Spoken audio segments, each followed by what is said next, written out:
Hits 96. Hits 96, Chattanooga's #1 hit music station. Gino D here with you, and we have the honor of having a special visitor in studio today. We have Anella Herim. How are we doing, sir? I'm good. How are you? I'm doing excellent. Thank you so much for taking some time today and stopping on by. Yes, sir. Thank you for having me. Absolutely love Tennessee Love Song.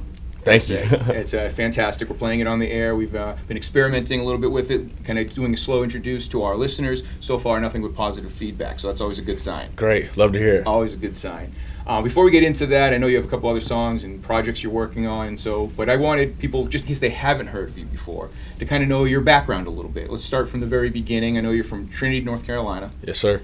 And then you kind of got into music, it was through a church, your dad's influences. Talk about kind of how you got started. Yeah, so my dad was like the praise and worship leader at the church that I grew up going to, and so he had always, he had like practice on Thursdays, and he'd always play the guitar and listen to the same songs over and over again. So, like, I gained a love for music, but I gained a love for like practicing music and studying music and like performing and getting a reaction out of other people in music. So it's just like having that. Around like 4 and 5 and 6 and 7, learning that at the same time, learning how to like have normal relationships with friends and stuff. So it's just like it was always embedded in everything I did. And that you were doing live performances that young? Were you kind of like, or at least in the world of it? And I played the drums. Okay.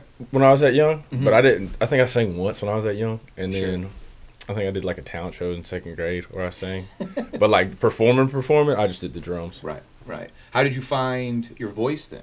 How old did it take you to finally find, like, you know what, I can actually sing. I can do that. I have no idea. I always sang in the car with my mama. She put me on like the Beach Boys and the Carpenters, so we would be in there jamming, and Michael Jackson. And then when I got into middle school, I started writing music and singing like privately. And then I remember like I had these friends, they were girls, and I would sing, or like one of them sang, so I would sing with her, and then her friends would like sneak and listen, because I wasn't singing for anybody else, and they would always tell me I could sing, and so I started like getting a little bit more comfortable with it, and then I started uploading music to SoundCloud when I was in high school, and singing in front of people, playing bars and stuff like that. Sure. But, and that kind of gave you, I'm assuming, the confidence when you start realizing people are listening. So yeah. You must like it. Yeah, I still don't think I found my voice, but okay. I do it for fun. Like it really one of the only things that makes me happy. So. Talk about your songwriting process a little bit. I know some artists tackle it in different ways. Sometimes it's lyrics that hit first. Sometimes it's the music. What about yourself?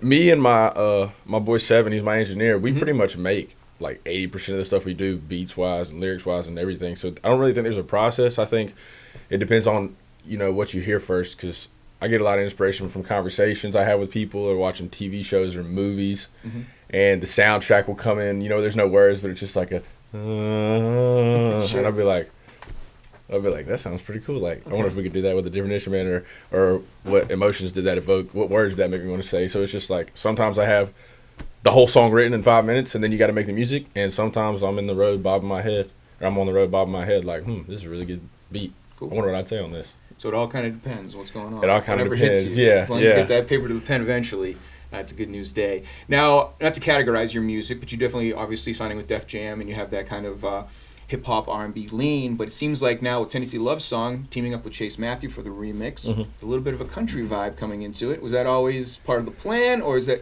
speaking about your backgrounds? What's going on there? I think the plan is to make emotional music that resonates with all audiences and not just particularly one group or one genre. So I grew up listening to all different types of music, and I make music based on emotion, and I don't ever feel the same way. You wake up and you like, I might be sad, but the next day I'll be sad about the same thing, but I've grown and I've learned about it, so I'm not sad about the same aspects of it. So it's like, even if it's the same emotion, I'm learning how to say it in different words, and so different genres do the job. So I grew up listening to like rock, country, rap, hip hop, everything. So it's like I can't really predict what we're gonna make or what's gonna sound the best to the listener, but we go into it every day in the same headspace and just make random stuff. Just make good music. Yeah. I think that's what I've heard you say before when different interviews that I've watched and such. You were just like, well, I just want to be in the category of good music. Yeah, I just want to make good music. I just want people to turn on and be like, I like this. No, it's very cool. It's very cool. Tequila was a pretty good song. You guys, millions of streams. Kind of got a little bit more attention right in the beginning. Was that shortly after with Def Jam, signing with Def Jam? Yeah, so we had it.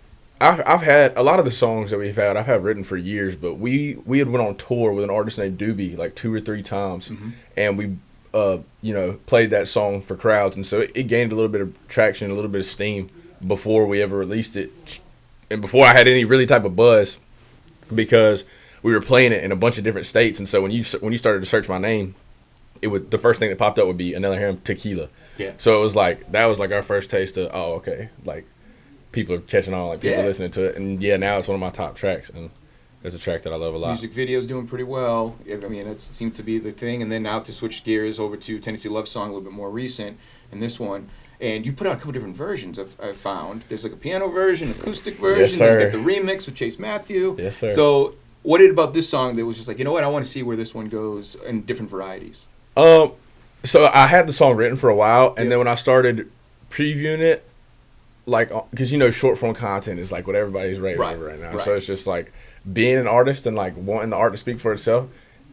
It doesn't put me in the best position, but I'm very grateful that there's so many avenues where music can be discovered, and so I would play different instruments. Like that's the only thing I'm good at is music. So it's like I'm grateful and I'm blessed enough to play a few different instruments, and so I would upload the real version or the whatever version you want to call it, the main version of it. You know what I'm saying? Where I put little trap drums in it and live drums, and me and Evan cooked that up, and then I would play guitar, or I play piano, like just to mix it up, so it didn't feel like everybody.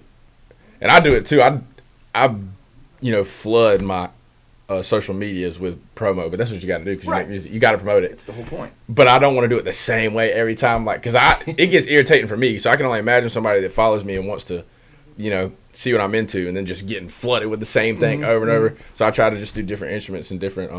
I think it's smart. You know what I'm saying? Because not a lot of artists are doing that. They kind of like, or it's that same hook. You know what I mean? That same hook they put out the same 15 seconds. The same 15 seconds of that song. Yeah. I guess that's the TikTok world we're living in. It's always that same 15 seconds, and then we get a song on the radio, and it's like the song's good, but that 15 seconds is what everybody wants to listen to. Yeah. So it doesn't kind of correlate the same way. So it's nice. I think it's smart to put all those different versions, and then, like you said, you're getting on different ears because people are going to love the acoustic track. People are going to love the piano. They're going to love the hip hop vibe. Yeah. Of course, putting Chase Matthew on is never a bad idea. So it's very cool to approach it that way, and I don't think a lot of artists are doing that. So well, thank you. Kudos to you. Thank you very much. That. You've mentioned collaborations, and of course you've done some live performances now. I know that you've opened up for 2 Chainz and Sean Kingston and Wiz Khalifa, and then of course touring with different artists. What can people expect if they get to see an Anella show? What can people expect? What are your live performances like? A lot of emotion and a lot of connection, and I think it'll make you much more of a fan of me and not necessarily just the music. I love my music. That's what I would say is the best part about me, but I think it's a lot more personal and a lot more intimate when you come to see a live show because I do put a lot of effort into the way I sing it compared to the record. I leave, like, if you talk to Sud or Seven or Gift, the people that I'm making my music with, I leave a lot of harmonies out on purpose so I can do them at the live show so that when you come see it live, you find it's a new song. Like, you love it even more, and there are things that you didn't know existed until you come to the live show, and it's something that you can't get unless you come to the live show. So it's like you're not giving it all away. You're saying if you go to a live performance, you're going to get a little bit more of an experience out of it. I want to be an artist that sounds better live. Yeah. I would rather you want to hear me live. Okay. You know what I'm saying? Right. So that's what I focus on. I think that's fantastic. Well, no, this has been a lot of fun. Thank you again for stopping by. We're going to play some songs, maybe sing us a song a little bit. Yes, sir. Hopefully, Tennessee Love Songs on that. That list. We're hoping. Anyway. I got you. And what can we look forward to the future? Obviously, we're going to follow you on social media. We'll be linked up at hits96.com. We'll send everything out so people can follow you. But what are you working on? Any upcoming projects? Anything that you can talk about?